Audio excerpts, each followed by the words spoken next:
Before we head off for Alaska, I think it's time to remodel the Dometic fridge. What does that mean? Well, stick around and I'll show you.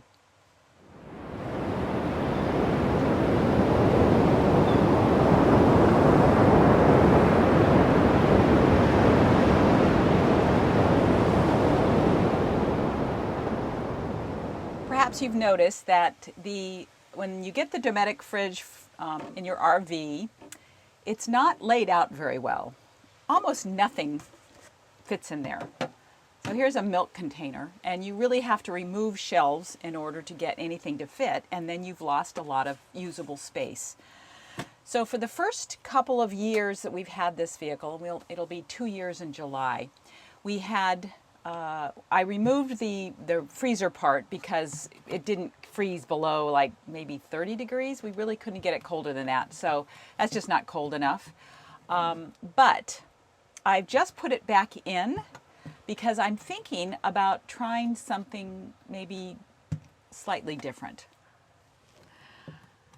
So the refrigerator comes with a freezer, little freezer up top that I never found to be terribly useful because it wouldn't keep ice cream cold enough, and that was really what I wanted the freezer for. And it comes with this wire shelf here, and then this plastic bin down here. And the plastic bin has this flip up top with this kind of pull-out drawer, and I always found it very fussy and difficult to put back. You had to make sure it didn't rack. So the other problem with it is on the door side of things. The door comes with these 3 plastic bins. The top one has a lid, and then the bottom 2 are open. They give you an extra slot down here at the bottom, but if you try to close the door with that in the bottom position, then you hit that plastic bin on the refrigerator in the inside. So even though the door is not the coldest part of a refrigerator, I've been thinking that it would be so much nicer to be able to go like this and put our milk at the bottom, because then it would hold 2 half gallons and free up a lot of space inside the fridge for other things. So I'm going to give this a try. What that of course meant that I had to remove this bottom shelf. So I have removed this part, and it was a little bit tricky. If you don't want to break it, it's a little bit tricky. You have to get it out of these little slots on the side of the shelf. So I've removed that and then decided to lose this bottom shelf. And of course that also means that you gain some space because this shelf is curved, and I'm assuming it was done that way for air circulation, because they're always saying you need to leave space around your food items for air circulation. So to accomplish the air circulation issue, I have scoured the house, and I found this little plastic tray. It says iDesign. I don't know who makes this or where I purchased it, but the nice thing is it fits very nicely on this wire rack. So when things fall out easily, and a lot of people like to use these tension bars, but they're not my favorite.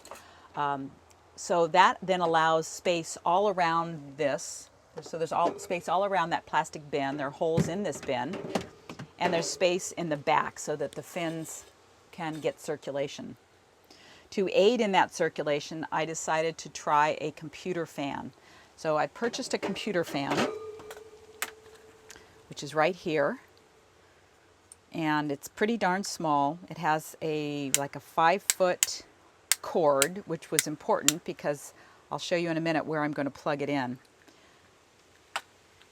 And then it was just a matter of how do I attach this so that it will be pointing right at the fins.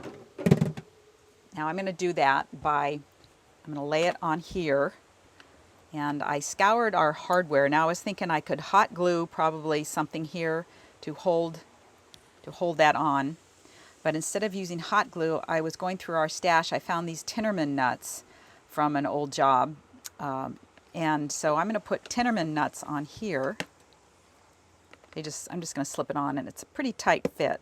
So it's not going to come off terribly easily. And so 2 Tinnerman nuts, like that. And then this then will hold that in place. And so I can point it right at the fins. Now on this fan, there is a controller here. So you adjust the speed right here. And it's pretty quiet. So that's going to go like that and point at the fins. And then when I was at Target the other day, so I'm always looking for bins that I think will work. I found this bin, and it says Made Smart. I'm pretty sure you can still get them at Target. I'll try to find a link. And I thought, well, this would be good for putting cheese and things like that in here and putting it on the bottom shelf. What I liked, now I do have to move this one up a notch.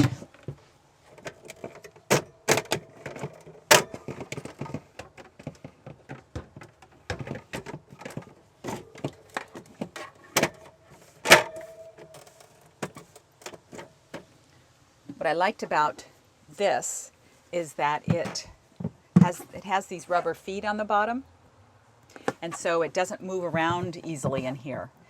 And I can kind of adjust the position so it gets some air circulation. So I thought that would be good for that spot. And then I can put, you know, whatever here, produce, fruits and vegetables, that sort of thing. And then for this spot, I like these little plastic containers that Target sells because I can stack them. And we'll be taking 2 of each size that I have. So these little bins, this kind of medium size, I can fit them in here for things like leftovers. So those will go in there. And then there's also, I can use the larger size. This larger size can still fit down here. Now, I've not found these lately. I've been looking, every time I go to Target, I look for the smallest size that they have. But I have not found any, and these are the last 2 that I have. So I have 2 of the large, medium, and small. And then the last item I got, these are also from Target, that same line that they sell.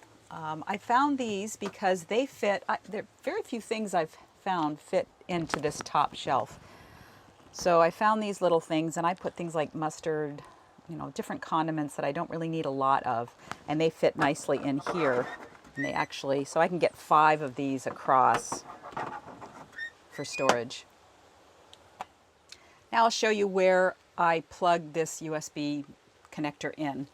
First I fish it through the opening here between the door and the refrigerator, and that slips right through, as does this thing. And then on the solar charge controller, I'll just plug the USB right in there when I want it to operate, and the fan is on. And of course I don't go anywhere without the sensor push, so I will put that back in, and I'm going to actually test I'll move it around and I'll test both the freezer compartment as well as the refrigerator compartment.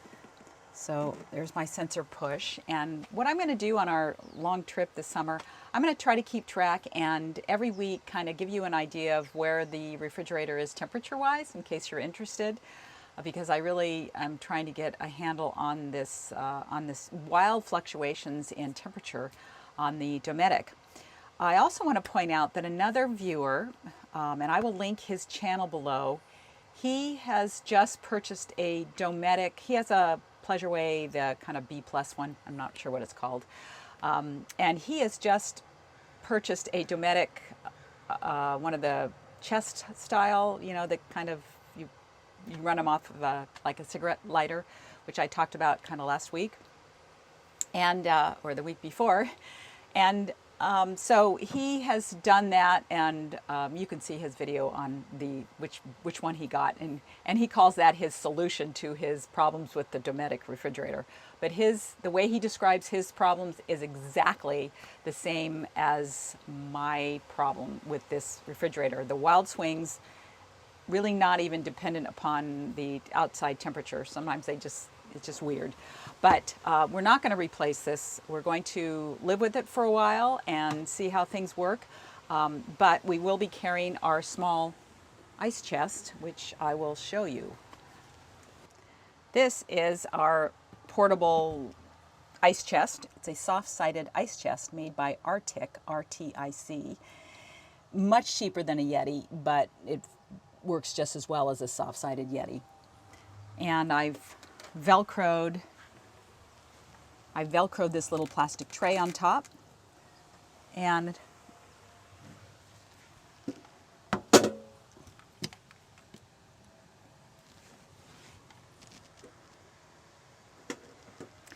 to level it out, I'm going to make some kind of a wedge so it'll wedge it and make it nice and level while we're driving. We like to put our food and snacks on that. Okay, that is my RV fridge remodel. I hope it's been helpful. I'd love to hear what you do to make the storage in your refrigerator work better for you. And by the time you see this, we will be on the road heading toward Alaska. The doctor's given the green light to John, and we just can't wait to get out of the gloomy gray weather we've had here in Southern California for the last several months. Thanks so much for watching. See you next time.